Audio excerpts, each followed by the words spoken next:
So, kembali lagi dengan Ola Online Appliances. Macam yang korang nampak, depan aku ni kita ada water pump untuk isi rumah, okey, daripada Jovan sendiri.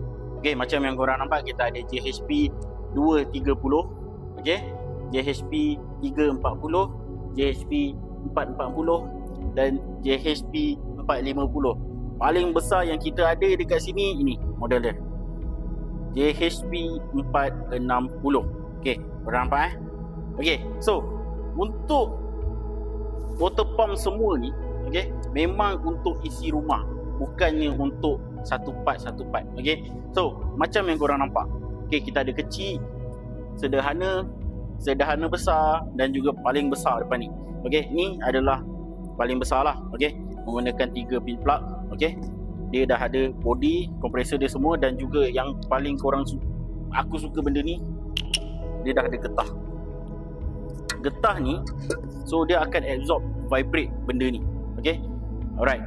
So ini adalah dia punya inlet filter dan juga outlet dia. Okey, dia ada kecil, dia ada besar. Alright, so ini adalah manual book dan juga macam biasa warranty card.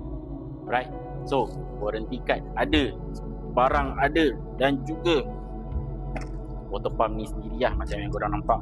Okay, so ini apa yang korang nampak. Okay, yang korang kena tahu juga is kecil. Okay, 0.5 horsepower. Okay, model ni, okay, 0.37 kilowatt. Alright, so sampai ke bawah makin lama makin besar lah, dan juga paling besar kat sini. Okey, 1.75 horsepower dan juga 1.30 kilowatt. Alright.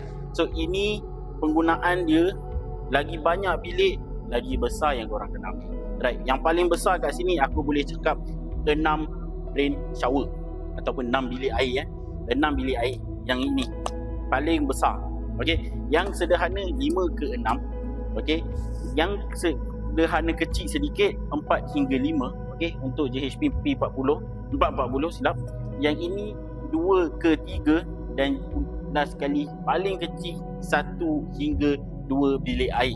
Alright. So kalau korang berminat dengan barang-barang ni semua, okey, nak tahu lebih lanjut, boleh klik link di bio dan terus je go through je WhatsApp aku sendiri. Okey, jumpa lagi next item, next video. Bye bye.